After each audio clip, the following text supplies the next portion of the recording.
conservative group has joined forces with former White House spokesman Ari Fleischer to drum up support for the president's troops surge. Congress was right to vote to fight terrorism in Iraq and Afghanistan. I re-enlisted after 9/11 because I don't want my sons to see what I saw. I want them to be free and safe. I know what I lost. I also know that if we pull out now, everything I've given and sacrificed will mean nothing.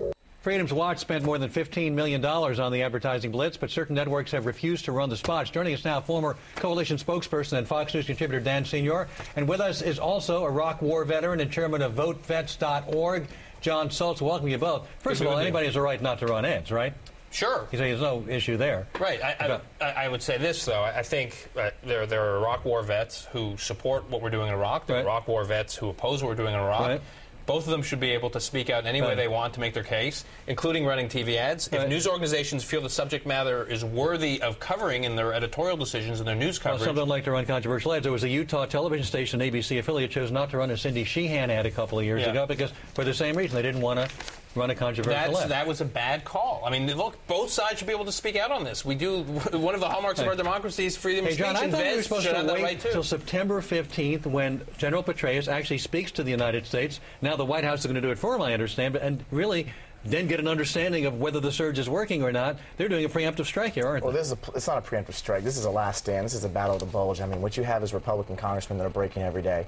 VoteVets.org, we've been running millions of dollars of ads for the last 9 months, targeting congressmen to support destroying al-Qaeda, to take the fight to bin Laden in Afghanistan. And what this is now is it's a group of people that are White House proxies, $15 million, not even run by Iraq war veterans. Ari Fleischer's on television, doesn't even know the names of the guys in the commercials. And a bunch of former Bush ambassadors as well. That's right. This is a political operation by the White House to hold the line so this president doesn't have to admit that he's made some failures in Iraq. Didn't the GAO just come out with a report contradicting what the Bush administration said, that in fact most of the benchmarks were not working, including military benchmarks? The GAO just came out with that last week, and now we're being told ahead of time that everything is working preemptively ahead of General Petraeus. No, I don't think people say everything is working. I don't think people are saying that all the benchmarks are working. I don't think they are. I think you need to dramatically rethink these benchmarks because I don't think they're applicable to the situation, the counterinsurgency. Weren't we told these are the benchmarks that helped us determine whether or not the surge is working? You know what, Alan? And you know what? We're wrong. The reality is there is political activity in Iraq today. There is political progress. It's happening in the provinces. It's bottom up, not top down. And that's how we need to think about it. But wait a minute. First we're told we're going to go by the benchmarks. Now when we find out the benchmarks aren't being met, all of a sudden the benchmarks aren't supposed to count anymore. They're now flip-flopping from what the benchmarks were supposed to mean. Look, I think it was a mistake to agree to these benchmarks. I was always dubious that these benchmarks could work, particularly a national Baghdad-centric, top-down political process. There's political John, the backing away from the benchmarks, all of a sudden, they were supposed to be the indicators of whether or not this is working. The purpose of this surge, which we never had enough troops for in the first place. We had 40,000 peacekeepers in Kosovo for 200,000 Serbs when I was there. 1 soldier for every 5 civilians. In Iraq, you need 160,000 combat troops for Baghdad alone. Now you've got 20,000 more, so we don't have enough troops. But the purpose of the surge was to create a political space for Iraqis to find reconciliation. John, so what we have here is an Iraqi parliament that's on vacation and went back to work today. Why don't you wait for the general to come back with his report? But the bottom line for There's been no political reconciliation. Can I finish? Well, there is actually political reconciliation. It just took place this weekend and the weekend before, and they've agreed to a different framework that is developing and emerging here. Oh, come on, it doesn't matter. You've made up your mind, so it doesn't matter what General Petraeus says.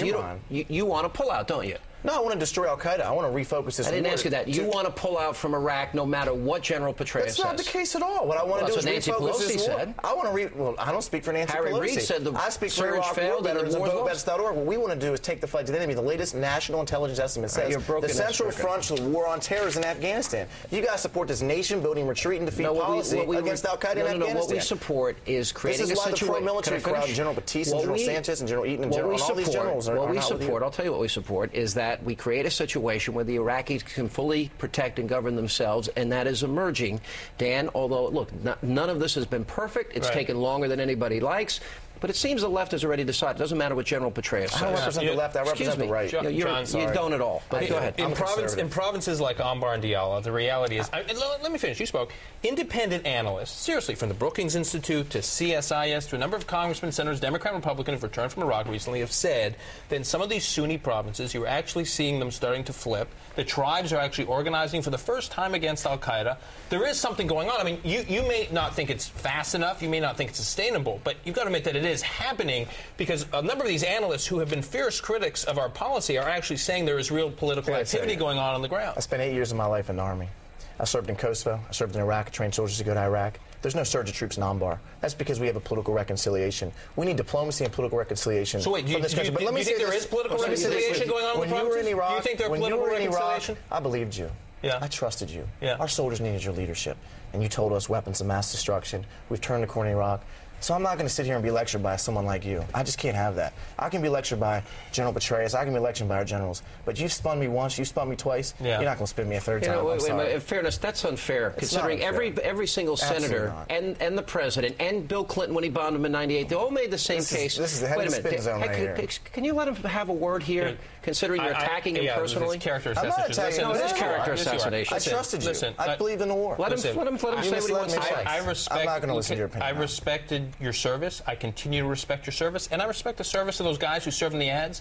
Do you have a problem with them being able to make their case for what we're doing in Iraq? Do you have a problem with them being? Do you have a problem with these ads running? I debate soldiers every day. I love it when soldiers get up and talk. I think soldiers have a right to express their opinion. Those networks should run the ads. I think there's a problem with these ads when they're completely misleading. There was no connection between 9/11 and Iraq. The soldiers are lying. You're calling the soldiers liars? Your peers and colleagues, do you have a problem with them appearing in ads? I have no problem with soldiers getting on networks and debating. I debate them every day. Are you saying those soldiers are lying? No, I think those soldiers have been misled by this. Those soldiers are not responsible for what their own observations about the war. Those soldiers have been misled by people like Dan Senor, who've tried to spin this country. Okay, so the soldiers were in Iraq. They were in Iraq. By the way, those ads there's no link between Al Qaeda and what happened in Iraq. We know this. This is absolutely wrong. That's what those ads say. Those ads also link 9/11 in Iraq. Something the 9/11 Commission said it was not true. Absolutely not true. Absolutely not true. We thank you both very much for being with us. We talked to the great